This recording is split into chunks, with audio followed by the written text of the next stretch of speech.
안녕하세요 구독자 여러분들, 축구 토토 승무패 전문 분석팀 S버프입니다. 이번 시간에는 이번에 9회차 K리그와 라리가 14경기 최종픽 공유 드리도록 하겠습니다. 우선 지난 8회차 저희는 그 대구와 수원 경기, 그 다음에 에이바르와 우에스카의 경기, 이 두 경기 무승부를 맞추지 못하면서 3등에 그쳤는데요. 이번 9회차에도 더 신중하게 분석했으니까 한번 저희 거 참조하시길 바라면서 그럼 9회차 첫 경기부터 분석 시작하겠습니다. 첫 경기 제주와 전북의 경기인데요. 제주는 이번 시즌 개막전에서 성남에게 0대0으로 무승부로 승리를 챙기지 못했어요. 전북은 개막전에서 서울을 상대로 홈에서 2대0 완승을 거뒀죠. 두 팀의 최근 맞대결 전적은 제주가 2무 3패로 열세고 통산 전적에서도 27승 19무 47패로 크게 뒤지고 있죠. 제주 홈 맞대결 전적 역시 제주가 열세입니다. 전체적인 전적에서도 열세고요. 제주는 뚜렷한 전력 보강이 보이지 않았었습니다. 지난 시즌 승격을 이끈 주축 선수들 위주로 시즌에 임하는 그림인데요. 외국인 선수들은 자와다 외에는 아직 경기에 나서기에는 무리가 있는 상황이죠. 제르소, 그다음에 칸자바예프는 코로나로 인해서 팀 훈련 합류가 늦어졌던 만큼 시간이 필요해 보입니다. 코로나로 인해서 그 자가격리 때문에 늦어지는 거예요. 성남과의 리그 개막전에서는 3-4-3 전형으로 나섰는데 전반전 경기 내용은 나쁘지 않았습니다. 권한진, 김호규가 버티고선 3백 라인은 일부에서도 그 견고함을 보여줬고 이창민이 버티고선 중앙 미드필더의 경기 운영도 좋았습니다. 다만 주민규가 나섰던 최전방 공격 라인이 조금 무딘 모습이었죠. 안현범, 정우재 그 미드필더들도 적극적으로 공격에 가담했는데 완벽히 찬스를 만들어내진 못했어요.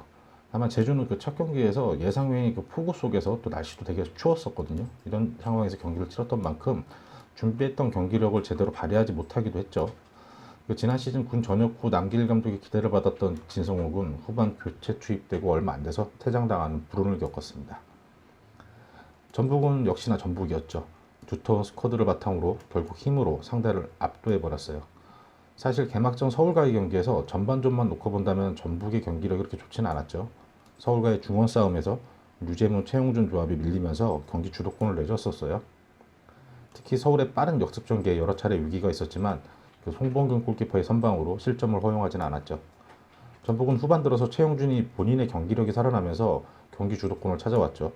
특유의 끈질긴 수비력 그리고 안정적인 볼 배급으로 전북의 일원으로 녹아든 모습이었습니다. 포항에서 한솥밥을 먹었던 팔로세비치를 중원에서 완벽히 차단해내면서 서울 공격의 시발점을 막아버렸죠. 전북은 선발 출전했던 구스타보가 이렇다 할 활약을 펼치지 못했지만 그 교체로 투입된 김승대, 일류첸코, 바로우가 좋은 모습을 보이면서 공격에 활기를 띄웠습니다. 김보경은 쇄도로 나와가지고 특유의 개인기량을 앞세워 팀 공격을 주도했었죠. 또 이주영은 왼쪽 풀백으로 선발로 나섰는데 적극적인 오버래핑 그리고 안정감 있는 수비력을 선보였고 후반 중반 이후에는 수비형 미드필더로 올라와서도 좋은 플레이를 보여줬습니다. 또 오른쪽에 이용은 체력적인 부분 때문인지 오버래핑 횟수가 예년에 비해서 좀 줄어든 모습이었습니다. 한교원이 가벼운 부상으로 교체 아웃됐지만 충분히 대체 가능할 것으로 보이죠. 뚜렷한 전력 부강이 없었던 승격팀 제주는 하위권으로 분류되는 성남과의 첫 경기에서도 이렇다 할 경기력을 못 보여줬어요. 반면 전북은 역시나 전북이다. 두터운 스쿼드로 공격적인 선수 교체를 통해서 화끈한 공격 축구를 펼쳤고 결국 승리했습니다. 전북은 첫 경기를 치르며 드러났던 문제점을 두꺼운 선수총을 통해서 바로 개선할 수가 있죠. 최용준의 플레이가 살아난 만큼 전북이 안정적인 미드필드 운영을 바탕으로 화끈한 공격력을 선보일 것으로 보입니다. 역대 전적, 제주 홈 맞대결 전적 모든 기록에서도 전북이 우위를 보이고 있죠. 제주의 패 예상합니다. 두 번째 경기는 광주와 울산의 경기입니다. 광주는 개막전에서 수원 원정 경기 0대1로 패했죠. 울산은 개막전에서 강원을 상대로 홈에서 무려 5골이나 퍼부으면서 5대0으로 승리했어요. 두 팀의 최근 맞대결 전적을 보면은 광주가 3무 2패로 열세예요. 통산 1승밖에 거두지 못했죠. 광주 홈에서도 통산 4무 5패로 광주가 이긴 기억이 없습니다. 광주는 선수 보강이 크게 없었던 만큼 개막전 수원과의 원정 경기에서도 이렇다 할 힘도 쓰지 못하고 0대1로 패했죠. 그나마 미들 구석이었던 펠리페가 가벼운 부상으로 인해서 엔트리에 이름을 올리지도 못했어요. 앞에서 버텨주는 펠리페가 없다 보니 엄살라, 그 엄원상도 특유의 속도감 있는 플레이를 전혀 펼치지 못했죠. 이찬동, 김종과 나선 중원 미들 조합은 수원 한석종, 고승범 조합에게 완벽하게 밀리면서 경기 주도권도 빼앗겼어요. 경기 내내 딱 2개의 슈팅밖에 기록하지 못했거든요. 수비형 미드필더로 나선 김원식과 포백 수비 라인도 견고한 모습은 찾아볼 수 없었습니다. 수원에게 무려 23개의 슈팅이나 허용했거든요. 수원 미드필더진의 좌우 공격 전개 전환, 빠른 침투에 제대로 대응하지 못했습니다. 다만 희망적인 부분은 제주에서 복귀한 윤보상 골키퍼였죠. 무수한 수원의 슈팅 세례 속에서도 무려 8차례나 선방하면서 단 1실점으로 막아냈어요. 이 1실점도 수비 맞고 굴절된 슈팅이었던 만큼 지금 현재 광주에게 믿을 건 골키퍼 윤보성밖에 없어 보입니다. 김호영 감독 체제로의 전환에 아직은 시간이 더 필요해 보이죠. 아시아 챔피언에 올랐던 울산, 예상 이상의 경기력을 선보이면서 개막전을 5대0 완승으로 마무리했죠. 득점왕 주니어가 빠진 공격진은 더욱 속도감 있는 선수들로 구성하면서 강원을 정신없이 몰아쳤고 5골이나 뽑아냈습니다. 아시아 MVP에 올랐던 유비카람은 K리그 탑급의 공격 전개 능력을 선보였고, 파트너로 나섰던 신인 강윤구도 공간 창출, 안정적인 패스 연결을 선보였어요. 수비형 미드필더로 나섰던 원두재도 한층 더 노련해진 경기력을 선보이면서 주문을 지배했죠. 서령우, 볼투이스, 김기, 김태환으로 이어지는 포백은 수비 시에는 견고함을 유지했고, 좌우 풀백은 실세 없이 공격에 가담하면서 파괴력을 높였습니다. 올 시즌 울산의 가장 큰 변화는 득점왕 주니어가 빠진 자리를 어떻게 대체하느냐인데, 이동준이 가세하면서 울산 공격력이 더욱 매서워졌습니다. 좌측의 김인성, 우측의 이동준, 두 윙어는 폭발적인 스피드로 3골을 합작해냈죠. 선발 11명, 그리고 교체 멤버까지 어느 곳에서도 구멍을 찾아볼 수 없는 완벽한 팀이 된 것 같습니다. 전력 보강이 뚜렷하게 없었던 광주가 울산을 상대로 승점을 획득하기는 벅차 보이죠. 울산은 첫 경기 완벽한 경기력을 선보였어요.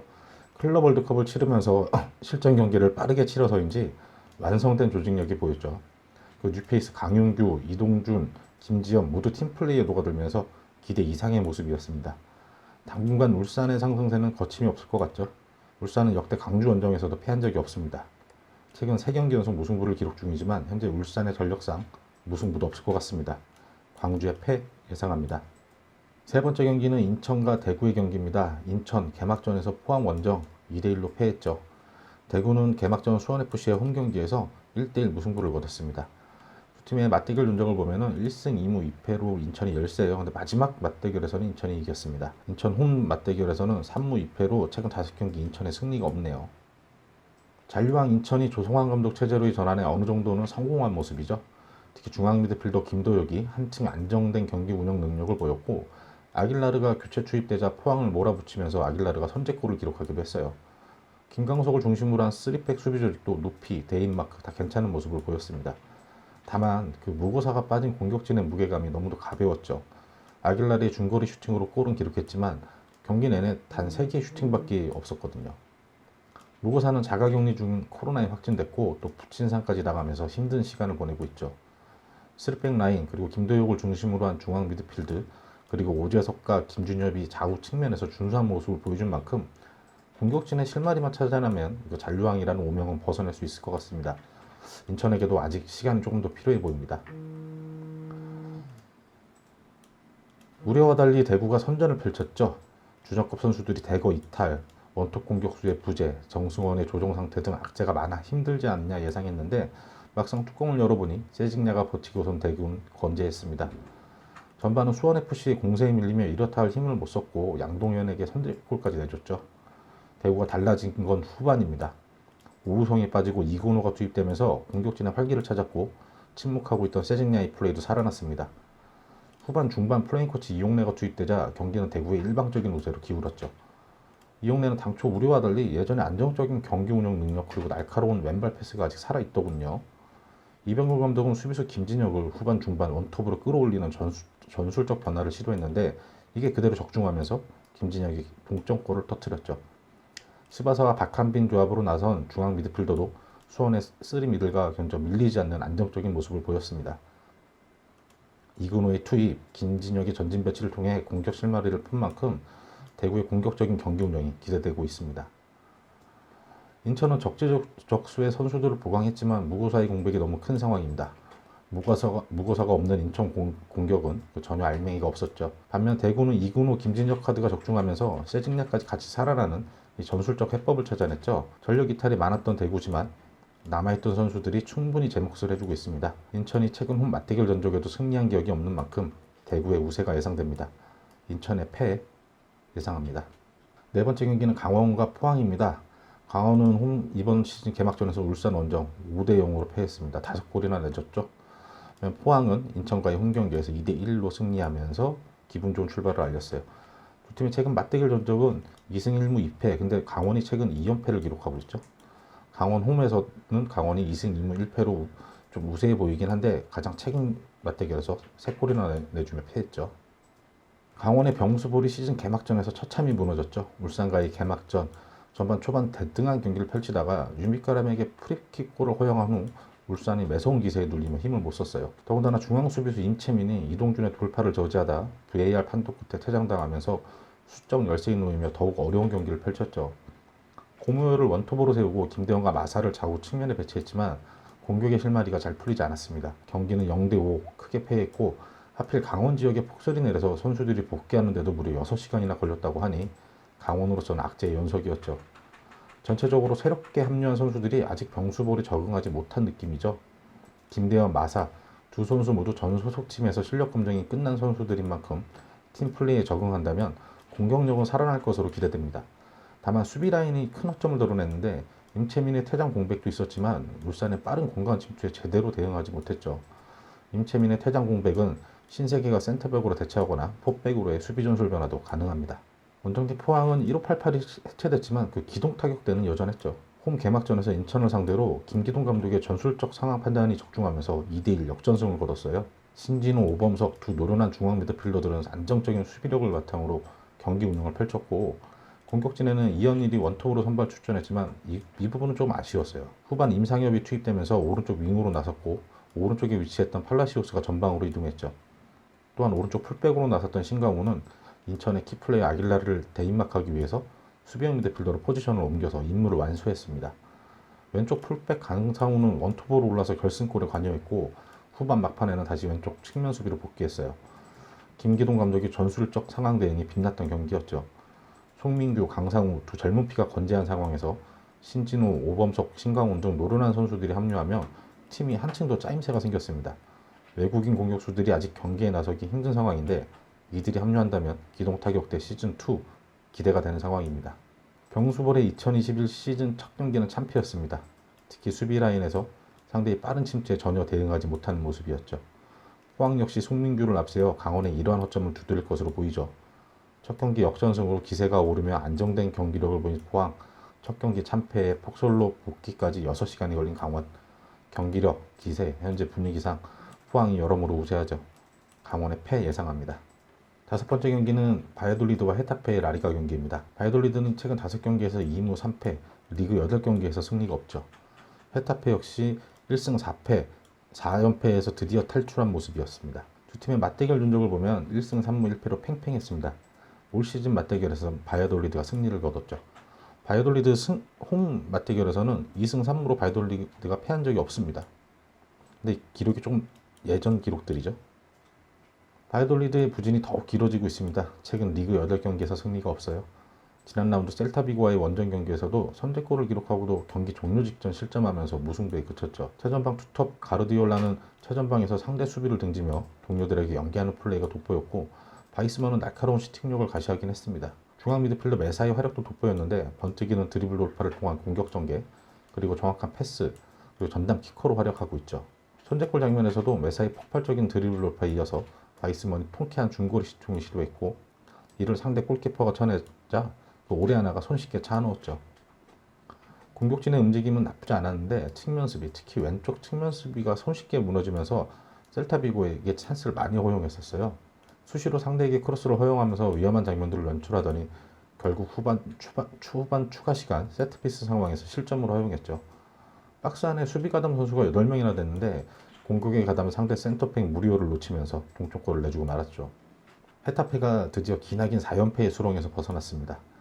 지난 라운드 발렌시아를 상대로 3대0 완승을 거뒀죠. 기세가 오른 발렌시아를 상대로 헤타페는 선이 굵고 시원시원한 플레이를 펼치며 아기자기하게 만들어가려는 발렌시아를 박살냈어요. 두 중앙 미드필더 아람바리와 막시모비치 활약이 컸죠.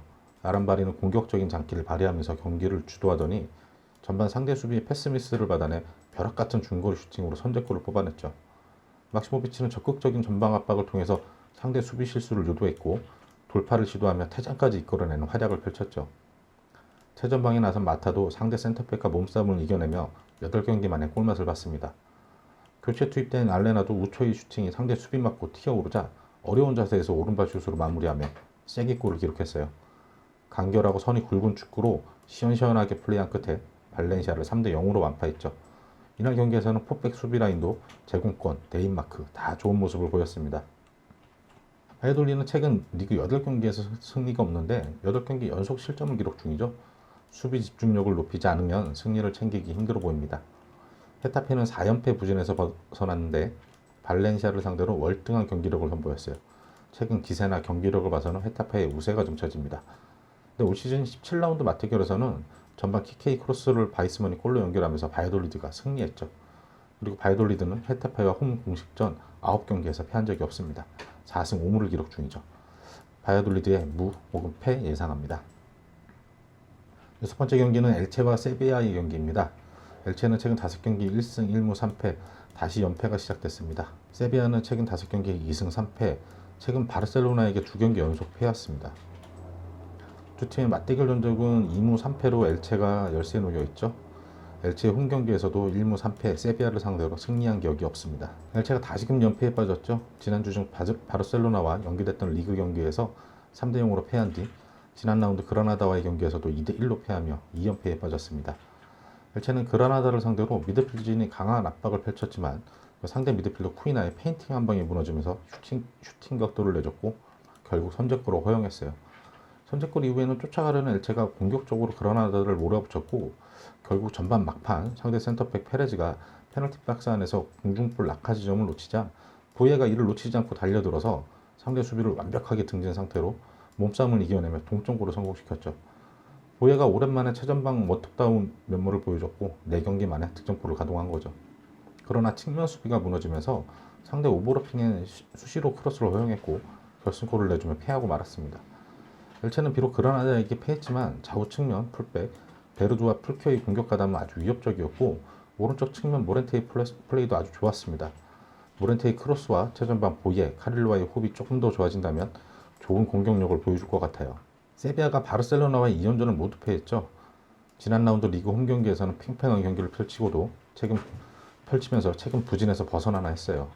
근데 중원에서 페르난도, 조르단, 레키타치가 안정적인 경기 운영을 펼쳤죠. 그러나 메시의 총알같은 전진 패스에 이은 덴벨레의 침착한 마무리로 선제골을 내주고 후반 들어서 수소, 엔네시리, 토레스, 오스카 등 지속적으로 교체 투입하면서 공격적인 선수 교체를 시도했는데 결국 추격하는 골을 기록하지 못하고 메시에게 추가골을 내주며 패했죠. 이어진 구강컵 4강 2차전 원정 경기에서는 바르셀로나에게 완전히 무너졌습니다. 특유의 티키타카 플레이의 속수무책이었죠. 바르셀로나 선수들이 시종일관 세비야 페널티 박스 안에서 놀았어요. 결국 전반 덴벨레에게 선제골을 내주고 세비야는 후반 동점 찬스를 맞이했는데 오캄포스의 페널티킥이 막히며 무산됐죠. 후반 추가 시간 페르난도가 퇴장당했고 이어진 코너킥 상황에서 PK 추가골을 내주며 경기는 연장으로 향했죠. 연장 초반 측면 수비에 소홀했던 세비야는 알바에게 크로스를 허용했고 결국 결승골을 내주고 말았습니다. 강등권의 엘체가 홈에서 세비야를 상대로 좋은 성적을 거두긴 힘들어 보이죠. 두 팀의 최근 맞대결 전적도 세비야가 월등히 우세하고 최근 경기력 기세 모든 면에서 세비야가 나아 보입니다. 세비야가 최근 바르셀로나에게 2연패를 당했지만 강등권 엘체를 상대로는 실수하지 않을 것 같네요. 엔네시리, 수소, 대용, 고메즈, 오캄포스 등 세비야의 공격력을 엘체가 감당할 수 없어 보이죠. 엘체의 패 예상합니다. 7번째 경기는 카디스와 에이바르의 경기입니다. 카디스는 최근 5경기에서 1무 4패, 리그 7경기째 무승이에요. 에이바르도 2무 3패, 리그 8경기째 무승이죠. 두 팀 맞대결 전적은 1승 4패로 카디스가 열세인데 1부 리그에서의 맞대결은 카디스가 승리했습니다. 카디스 홈 맞대결 전적도 2무 2패, 카디스가 이긴 적 없는데 전부 다 2부 시절 기록이죠. 카디스는 지난 라운드 베티스와의 경기에서 패하며 리그 무승이 7경기로 늘어났어요. 객관적 전력에서 앞서는 베티스에게 이렇다 할 힘도 못 쓰고 패했죠. 에스피노, 마우로, 파리, 이사, 포백 라인과 알렉스, 가리도 두 중앙 미드필더가 촘촘하게 수비 라인을 구축하며 버텨내며 역습 위주의 공격을 전개했죠. 역습의 첫 패스는 상대 진영으로 잘 연결은 됐는데 수비적인 전형 때문인지 숫자 부족으로 역습이 완성도가 떨어지는 모습이었어요. 베티스를 상대로 후반 막판까지 잘 버텨내긴 했는데 세트피스 상황에서 헤딩골을 내주면 실점했죠. 실점 당시 박스 안에 카디스 선수는 6명이고 베티스 선수가 3명, 수적 우위를 점하고도 헤딩 슈팅을 허용한 거는 아쉬운 장면이었어요. 경기는 비록 패하긴 했지만 좌우 측면 미드필더로 나선 페레이라와 산체스는 측면에서 좋은 움직임을 보였습니다. 라인을 잘 탔고 위협적인 측면 돌파를 보였죠. 또 안쪽으로 치고 들어오면서 날카로운 슈팅도 여러 차례 선보였어요. 에이바르는 지난 라운드 우에스카이 경기에서 1대1 무승부를 기록했습니다. 에이바르로서는 아쉬운 결과였어요. 무려 슈팅을 17개나 시도하면서 공격적인 모습을 보였거든요. 키케 가르시아는 최전방에서 날카로운 움직임과 슈팅력을 선보였고 파트너 엔리치도 좋은 모습을 보였습니다. 오른쪽 측면으로 빠져 움직이면서 수비들을 끌고 나와 키케에게 공간을 창출해줬죠. 브라이언 힐에 추진된 왼쪽 공격에 이어 우측 미드필더 레온과 엔리치가 가세한 오른쪽 공격도 많이 시도하면서 공격 전개가 밸런스 균형을 맞추기 시작했죠. 경기를 주도하던 에이바르는 후반 막판 의외로 선제골을 내줬죠. 드로인 상황에서 연결된 크로스를 막아내지 못하며 실점했어요. 상대 원톱 빈센트 밀의 신선이 빼앗기며 달려드는 라미레즈를 놓친 것이 수비진의 실책이었죠. 그래도 경기를 주도하던 만큼 에이바르는 바로 쫓아가는 골을 성공시켰는데요. 실점 뒤 이어진 코너킥에서 가르시아의 크로스를 디오프가 헤딩슛으로 동점골을 기록했어요. 에이바르로서는 승리할 수 있었던 경기를 놓친 기분일 겁니다. 그만큼 경기 내용이 우세했거든요. 두 팀 모두 최근 승리를 맛보지 못하면 7경기, 8경기 무승이에요. 2경기 연속 4실점하며 무너졌던 카디스의 수비 라인은 최근 2경기 1실점씩 하면서 조금씩 안정감을 찾아가고 있죠. 그래도 수비 조직의 불안감이 아직 크죠. 5경기에서 14실점이니까. 반면 에이바르는 지난 라운드 공격적인 운영을 펼쳤고 공격진의 좌우 밸런스도 균형을 잡아가고 있어요. 1승이 아주 간절하게 필요한 두 팀이죠.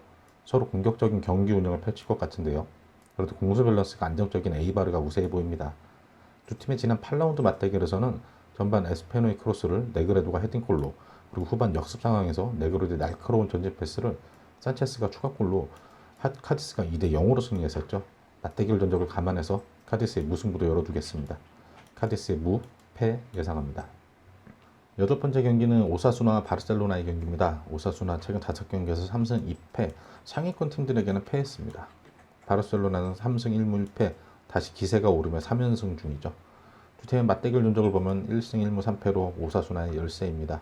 오사수나 홈 전적에서도 1승 2무 2패, 홈 전적에서도 열세를 보이고 있죠. 오사수나는 지난 라운드 알라베스 원정에서 귀중한 승리를 챙겨왔습니다. 오른쪽 측면 수비 비달과 미드필더 토레스를 앞세운 오른쪽 공격에 활기를 띠었죠. 왼쪽 측면 미드필더 가르시아도 순간적인 폭발적인 스피드로 앞세워 측면 공략을 잘 해냈죠. 수톱으로 나선 부디미르와 칼레리도 전방에서 높이를 앞세워 상대를 압박했습니다. 후반 중반 가르시아 힐패스를 토레스가 크리스하자 바레아가 문전에서 밀어넣으며 결승골로 성공시켰죠. 종료 직전 알라베스 조세우의 강력한 슈팅을 헤레라 골키퍼가 막아내며 승리를 지켜냈습니다. 부진했던 오사수나는 최근 리그 6경기에서 4승 2패로 승수를 늘리고 있습니다. 앞선 19경기에서 3승을 챙긴 것과 비교해보면 최근 경기력이 안정되고 있음을 알 수 있죠. 챔피언스리그에서 참패, 카디스전 무승부로 침체됐던 바르셀로나가 그 강등권 엘체를 상대로 회복한 뒤 강호 세비야를 상대로 연승을 거뒀습니다. 지난 라운드 리그 맞대결에서 세비야의 공격력을 감안해 피케, 민구에사, 랭글레, 쓰리백 바탕에 3-5-2로 나서 수비 숫자를 많이 뒀죠. 결국 세비야의 공세를 안정적으로 잘 막아냈고 메시의 전진 패스에 이은 덴벨레의 선제골로 앞서갔습니다. 측면으로 올라선 데스트와 알바의 공격력도 더욱 날카롭게 세비야를 두드렸죠. 메시는 후반 막판 모리바와 원투패스로 쐐기골을 성공시키기도 했습니다. 이어진 구강컵 4강 2차전에서는 바르셀로나 전통의 티키타카가 발동하면서 세비야를 압도했어요. 3백 전환 후 더욱 공격적으로 나선 데스트와 알바의 측면 공세가 세비야를 위협했죠. 전반 덴벨레의 감각적인 오른발 슈팅으로 앞서 나갔고 후반 민구에사의 파울로 페널티킥을 내줬지만 스테겐이 선방으로 막아냈죠. 바르셀로나는 후반 추가 시간 그리즈만의 크로스를 피케가 헤딩으로 연결하며 경기를 연장으로 끌고 갔어요. 연장 초반 브라이트 화이트가 알바의 날카로운 크로스를 다이빙 헤딩으로 연결하며 승부를 결정짓고 구강컵 결승에 올라갔습니다. 오사수나는 최근 상승세를 타고 있지만 세비야, 베티스 등 상위권 팀들에겐 패했죠. 바르셀로나는 최근 리그 원정 7연승 중이에요. 지난해 12월 카디스 원정에서 1대5로 패한 뒤 지금까지 패하지 않고 있죠. 지난 11라운드 맞대결에서도 바르셀로나가 브라이트 화이트, 그리즈만, 쿠디뉴, 메시의 릴레이골로 4대0 완승을 거뒀습니다. 바르셀로나가 주중 구강컵 4강 2차전 연장전까지 치르느라 체력적인 부담이 예상되지만 그 두터운 스쿼드로 충분히 극복할 것으로 예상됩니다. 오사수나의 패 예상합니다. 아홉 번째 경기는 다시 K리그 수원 삼성과 성남FC 경기입니다. 수원은 개막전에서 광주를 상대로 홈에서 1대0 승리를 거뒀죠. 성남은 개막전 제주와의 홈경기에서 0대0 무승부였습니다. 두 팀의 최근 맞대결 전적을 보면 1승 1무 3패, 통산 전적에서는 28승 26무 25패, 수원이 최근 3연패를 기록 중입니다. 수원이 홈에서도 성남을 상대로 1승 1무 3패로 그렇게 좋은 모습을 보여주지 못했습니다. 박건하 감독이 수원이 개막전을 승리로 장식하면서 그 지난해 아시아 챔피언스 리그에서 이어온 좋은 기세를 유지했죠. 예상했던 것 이상의 경기력이었어요. 한석종과 고승범이 나선 중앙 미드필더 조합은 한석종의 안정적인 수비력과 볼배급, 그리고 고승범의 적극적인 움직임과 공격 연계로 서로 장단점을 보완하면서 완벽한 호흡을 보였죠. 또한 오른쪽 측면 미드필더 김태환은 특유의 저돌적인 돌파 그리고 폭발적인 스피드를 앞세워서 경기장의 오른쪽 사이드를 지배했습니다. 왼쪽 측면 이기재 역시 안정적인 수비력을 바탕으로 공격 시에는 정교한 크로스를 선보였죠. 양상민과 헨리가 빠진 3백 조직도 예상과 달리 그 민상기를 중심으로 안정적인 모습을 보였어요. 다만 상대 강주가 워낙 약했기 때문에 조금 아쉬운 부분이죠. 헨리가 없는 상황에서의 제공권 싸움에는 문제가 있어 보입니다. 수원은 공격진의 마무리 능력 부재가 관건입니다. 광주전에서 23개의 슈팅을 시도하고 그럼에도 불구하고 수비 맞고 굴절된 한 골이 전부였어요. 후반 교체 출전한 니콜라우의 개인기량이 출중했던 만큼 출전 시간이 늘어나면 수원의 공격력도 더욱 살아날 것으로 보입니다. 성남은 첫 경기에서 제주와 경기에 0대0 무승부를 기록했는데 지난해 강등 위기까지 몰렸던 상황에 비해서는 경기력이 안정된 모습이었죠. 마상훈과 리차드, 이창용이 나선 3백 라인은 높이와 대인만큼 모두 출중한 모습을 보였습니다. 좌우 측면 박수일과 이태희도 공격과 수비의 밸런스가 잘 잡힌 모습으로 측면에서 활약했죠. 다만 성남은 공격진의 날카로움이 좀 아쉬운 모습이었는데요. 박용지, 홍시우 투톱은 스피드는 있었지만 날카로움이 부족했어요. 결국 전반 30분 뮬리치가 홍시우를 대신해 들어가면서 이 뚝배기 역할을 해줬는데 2m가 넘는 장신인 만큼 위협적이긴 했습니다. 그런데 상대 골문을 위협할 수 있는 헤딩 장면은 나오지가 않았어요. 장신 공격수가 전방에 박혀있는 것 자체가 위협적이긴 한데 첫 경기에서 성남 선수 중 가장 돋보인 건 다름 아닌 김용관 골키퍼였죠. 데뷔 20주년을 맞이한 노련한 선수인데 아직도 번뜩이는 순발력으로 세 차례 실점 위기를 모두 막아냈죠. 첫 경기 경기력만 놓고 본다면 수원이 훨씬 우세해 보입니다. 한석종, 고승범, 투미들 조합을 성남이 막아내기 힘들 것 같고 좌우 수시로 변화하는 수원의 공격 패턴을 성남 수비진이 대처하기 어려워 보입니다.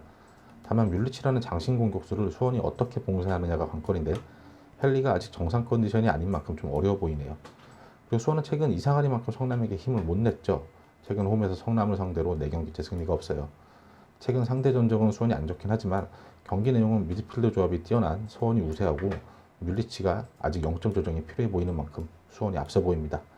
수원의 승 예상합니다. 10번째 경기는 FC서울과 수원FC 경기입니다. FC서울은 개막전에서 전북 원정 2대0으로 패했습니다.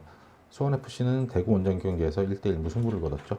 두 팀의 맞대결 전적은 서울이 3전 3승 다 이겼습니다. 서울 홈에서도 단 한 경기밖에 치러지지 않았지만 서울이 승리했죠. 둘리볼 박진섭 감독이 서울 감독으로 부임한 지 얼마 되지 않아 팀 전력을 안정화시키는 데 성공했죠. 서울은 개막전 전북과의 경기에서 비록 0대2로 패했지만 전반전 경기 내용만 놓고 본다면 챔피언 전북을 압도했습니다. 특히 기성용, 옥스마르, 더블 볼란테와 팔로세비치가 나선 3명의 미드필더 조합은 확실히 한 수 위의 기량을 선보였죠.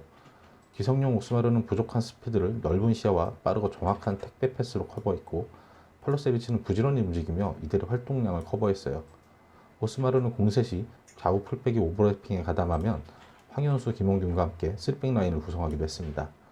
박주현도 최전방에 머무르지 않고 허리 진영까지 수시로 내려와 볼 배급을 거들었고 이때 상대 수비 라인이 함께 내려오며 생긴 뒷공간은 나상호와 조용욱이 실수 없이 두드렸죠. 나상호는 역습 상황에서 폭발적인 드리블 돌파와 날카로운 모습으로 확실히 국가대표급 경기력을 선보였어요. 다만 서울은 기성용이 허벅지 부상으로 교체 아웃된 뒤 팀의 중심축이 사라진 듯 후반대로 무너지는 모습을 보였죠. 비록 자책골과 추가 시간 헤딩골을 허용했지만 포백 수비 라인도 지난해에 비해서는 한층 견고해진 모습이었습니다. 승격팀 수원FC의 두 번째 1부 리그 도전기는 기대 이상이었죠. 지난 겨울 말 그대로 폭풍 영입에 나섰고 영입의 대가는 준수한 경기력이었습니다. 특히 수비형 미드필더로 나선 정재용은 터프한 수비력 그리고 안정적인 볼 배급 능력을 선보였고 이영재는 공격과 수비 밸런스를 잡아주며 가교 역할을 충실히 수행했죠. 무릴로 역시 우리와 달리 중앙 미드필더로 나서자 외국인 선수다운 볼 센스와 공격 전개 능력을 선보였습니다. 박주호, 김건웅, 윤영선, 정동호 폭백라인도 아주 견고했죠. 대표급 선수들로 구성된 만큼 대구의 날카로운 공세도 잘 막아냈어요. 양동현도 원톱 역할을 아주 잘 수행했습니다. 상대를 등지고 동료들에게 공간을 만들어주고 또 공을 받으면 끌지 않고 바로바로 연계 플레이를 시도했죠. 결국 선제골도 양동현의 발끝에서 나왔죠.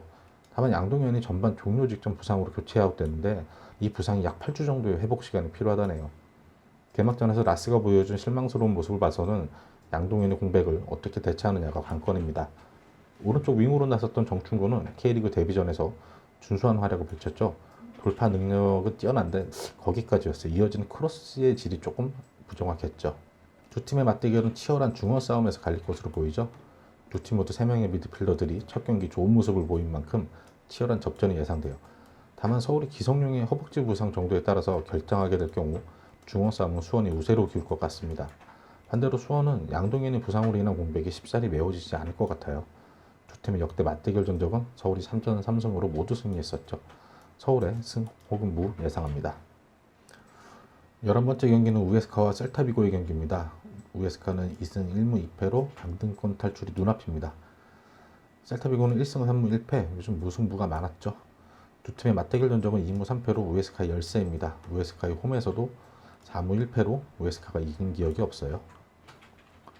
리그 최하위 우에스카는 지난 라운드 에이바르 원정에서 가까스로 무승부를 거두며 승점 1을 획득했죠. 인수와 시오바스, 폴리도 3백 기반으로 3-4-3 전형으로 나서며 공격적인 경기 운영이 예상됐는데 오히려 에이바르의 공세에 밀리며 이렇다 할 힘을 못 썼어요. 에이바르가 17개의 슈팅을 시도할 정도로 수비가 느슨했습니다. 다행히 에이바르의 유슛이 별로 없었기에 1실점에 그친 거죠. 전체적으로 경기 주도권을 빼앗긴 상황인 만큼 공격진이 기회가 별로 없었습니다. 단 4개의 슈팅에 그쳤는데 후반 막판 드로인 상황에서 페레이로의 감각적인 힐패스를 마페오가 정확한 크로스로 연결했고 박스 안에서 라미레즈가 오른발 슛으로 연결하며 예상 외의 선제골을 터뜨렸어요. 그런데 선제골의 기쁨도 잠시였죠. 이어진 코너킥 상황에서 바로 실점하면서 무승부에 그쳤습니다. 오른쪽 미드필더 마페오는 부상에서 완벽히 회복해 측면에서 수비와 공격, 양면에서 준수한 활약을 펼치고 있죠. 셀타비고는 지난 라운드 바이돌리드와 홈 경기에서 우세한 경기를 펼쳤습니다. 중앙에서 타피아가 수비적인 역할을 수행하며 팀 밸런스에 안정감을 줬고 수아레즈는 공격형 미드필더로 나서서 날카로운 패스 플레이를 통해 공격 전개를 이끌었죠. 미나와 함께 투투보로 나선 아스파스는 주로 오른쪽 사이드로 빠지면서 공격형 미드필더 솔라리와 함께 측면 공략을 시도했고 위협적인 장면을 수차례 연출하며 좋은 활약을 펼쳤죠. 다만 다양한 전술 플레이를 통해 측면 공략까지는 성공했는데 거기서 올라온 크로스가 부정확하며 확실히 골로 연결되진 않았습니다. 바이돌리에게 선제골을 내줬지만 후반 추가 시간 세트피스에서 아스파스가 왼발 롱피드킥을 시도했고 센터백 무리오가 상대 수비 사이 공간에서 헤더로 마무리했습니다. 이번 경기에서 아스파스가 풀타임 소화하며 경기력에 살아난 모습을 보여줬는데요. 발목 부상에서 이제 완전히 회복된 것 같습니다. 팀 내 최다 득점이자 역대 셀타비고 최다 득점자인 아스파스의 득점포가 다시 부활해야 셀타비고의 승리가 늘어날 것으로 보입니다. 우에스카는 최하위에 머물러 있지만 최근 승점을 많이 쌓으며 16위 에이바르와 승점차가 고작 2점이에요. 한 경기 승리에 따라 순위가 5단계가 가능한 순위 상승이 가능한 상황이죠. 셀타비고는 최근 리그 9경기에서 단 1승에 그쳤는데 주전 공격수 아스파스가 발목 부상 중이었고 최근 완벽히 회복한 모습을 보이는 만큼 공격력이 살아날 것으로 보여요. 지난 16라운드 맞대결에서는 셀타비고가 아스파스의 박스한 패스를 놀리토가 오른발 논스톱 슈팅으로 골, 그리고 아스파스가 골키퍼까지 제치며 추가골로 자미에가 한 골을 만회한 우에스카를 2대1로 이겼죠. 역대 전적, 최근 맞대결 전적, 최근 경기력 등을 고려해서 셀타비고가 우세한 것으로 보이죠. 우에스카의 패 예상합니다. 12번째 경기는 에이티 마드리드와 레알 마드리드의 경기입니다. 에이티 마드리드 최근 5경기 2승 1무 2패 연패 탈출에 성공했죠. 레알 마드리드는 4승 1무 연승은 마감됐습니다. 최근 맞대결 전적을 보면 1무 4패로 에이티 마드리드의 열세입니다. 에이티 마드리드 홈에서도 1승 2무 2패, 리그 5경기째 무승을 거두고 있죠. 에이티 마드리드는 지난 라운드 비아레알과의 원정 경기에서 승리하며 최근 2연패에서 벗어났습니다. 그런데 경기 내용이 만족스럽지 못했습니다. 비아레알의 포백 수비 라인은 쉽사리 공략하지 못했어요. 최근 경기가 많아서인지 전체적으로 선수들이 몸이 무거워 보였죠. 그래서 이제 비아레알이 19개의 슈팅을 시도할 정도로 에이티 마드리드를 몰아붙였어요. 오블락이 선방이 빛나며 무실점으로 막아낼 수 있었죠.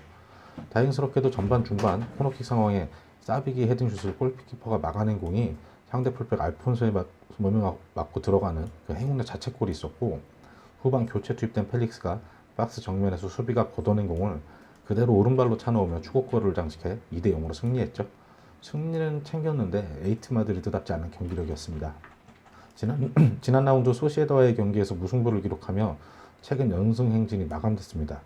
레알 마드리드는 벤제마가 부상으로 결정 중인데 마리아노, 아센시오, 이스코 조합으로 공격진을 운영했죠. 카세미로와 모드리치도 중원에서 적극적인 공격에 가담하며 공격적인 경기 운영을 펼쳐요.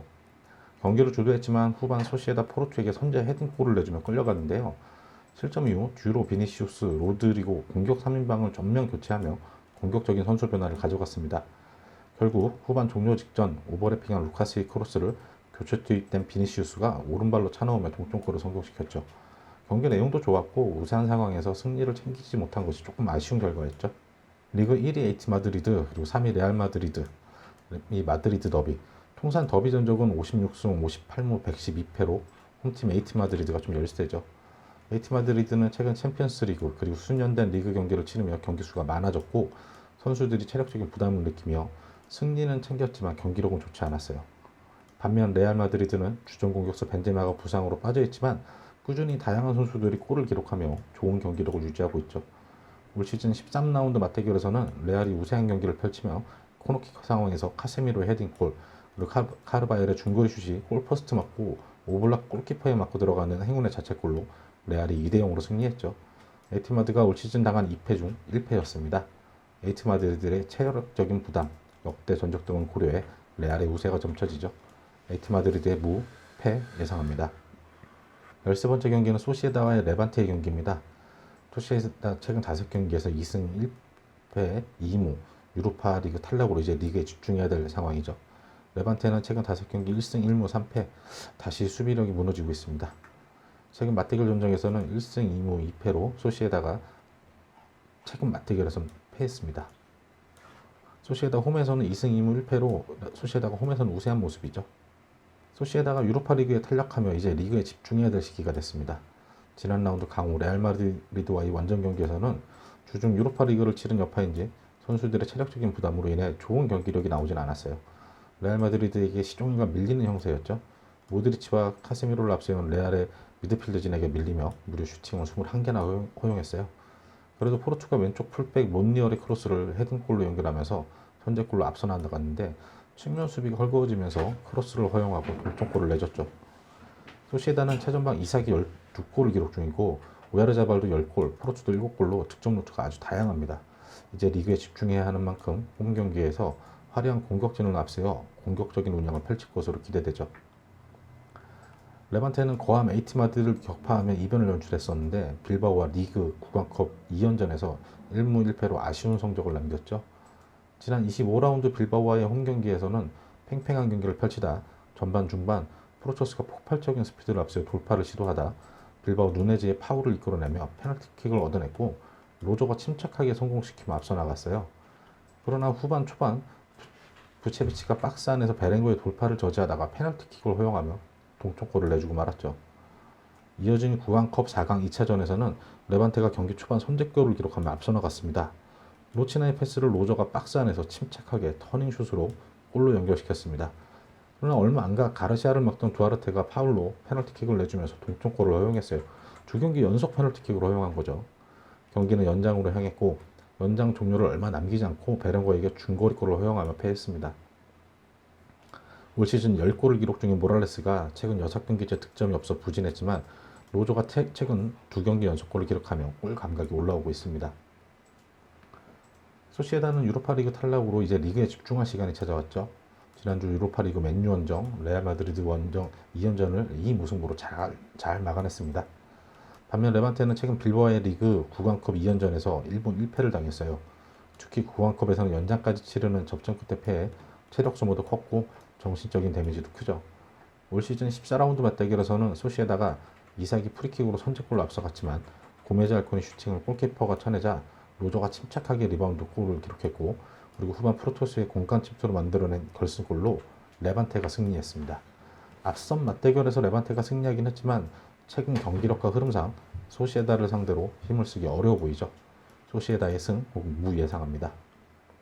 마지막 경기는 빌바오와 그라나다의 경기입니다. 홈팀 빌바오 최근 5경기에서 2승 3무, 7경기에서 패배가 없는 상황이죠. 그라나다는 2승 3패, 엘체를 상대로 연패에서 탈출했습니다.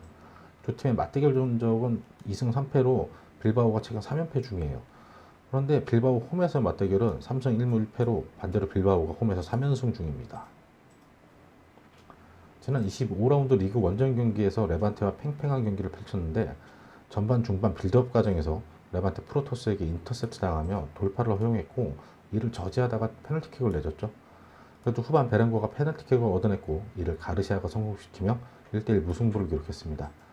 다만 이날 경기 종료 후 마르티네즈가 레드카드를 받는 불미스러운 일이 있었습니다. 이어진 구강컵 4강 2차전에서는 선제골을 내주며 불안하게 시작했는데 공격적인 경기 운영으로 쫓아갔습니다. 라울 가르시아가 박스 안에서 파울을 이끌어내 페널티킥 찬스를 맞이해서 직접 성공시키며 균형을 맞췄죠. 빌바오는 지속해서 공격적인 경기를 펼쳤는데 특히 좌우 측면 무니아니와 베렌거는 측면 공격은 물론 반대 방향 공격 전개 시에는 중앙으로 이동해서 공격적인 움직임을 보였죠. 연장전에 들어서 공격적인 선수 교체를 통해 흐름을 바꾼 빌바오는 베렌거가 중앙에서 드리블 돌파에 이은 강력한 중거리골로 팀을 구강컵 결승으로 이끌었죠. 감독 교체 후 바르셀로나에게 당한 2패 외에는 패가 없이 순항 중인 빌바오입니다. 유로파리그를 병행하며 힘든 주간을 보낸 그라나다가 지난 라운드 강등권 엘체와의 팽팽한 경기를 펼친 끝에 2대1로 승리했죠. 엘체와의 경기에서 승리하긴 했지만 경기 내용이 만족스럽지 못했습니다. 엘체에게 밀리는 형세였거든요. 중앙 미드필더 코이나가 중원에서 좋은 활약을 펼치며 공격 전개를 주도했고, 그리고 한 차례 슈팅 페인트에 이은 통쾌한 왼발골로 선제골을 기록했죠. 센터백 페레지 낙하지점 차고 실수로 동점골을 내주며 위기를 맞이했어요. 그라나다는 오른쪽 풀백 풀키어의 최근 공격 가담이 돋보이는데 이날 경기에서도 오버래핑이 나선 풀키어의 크로스를 포레타스가 결승골로 연결했죠. 수비 시에는 세트피스 수비에서 높이 싸움에서 우세한 모습을 보였습니다. 그라나다가 최근 경기수도 많고 부상자도 많습니다. 고른 선수들이 득점을 하지만 뚜렷한 스트라이커가 없다는 것도 아쉬운 상황이죠. 2021년 감독 교체 후 바르셀로나에게 2번 패한 것 외에 패배가 없는 빌바오입니다. 구강컵도 결승에 진출하면서 사기가 올랐죠.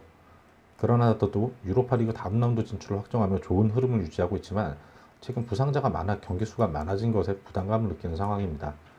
올 시즌 1라운드 맞대결에서는 빌바오가 경기를 우세하게 이끌었는데 헤레라의 헤딩골과 빌바오의 빌드업 과정에서 인터셉트한 밀라의 중거리골로 2대0으로 승리했죠. 최근 맞대결 전적을 봐서는 그라나다가 빌바오를 상대로 3연승 중이지만 반대로 빌바오 홈에서는 빌바오가 그라나다를 상대로 3연승을 거두고 있습니다. 최근 경기력상 빌바오가 우세해 보이죠. 빌바오의 승, 무 예상합니다. 이렇게 14경기 다 분석을 마쳤고요. 저희 14경기 최종 픽 제주 패, 광주의 패, 인천의 패, 강원의 패, 바이돌리의 무패, 엘체의 패, 카디스의 무패, 오사수나의 패, 수원의 승, FC의 승무, 우에스카의 패, 에이티 마드리드의 무패, 소시에다의 승무, 빌바오의 승무 이렇게 분석하고 있습니다.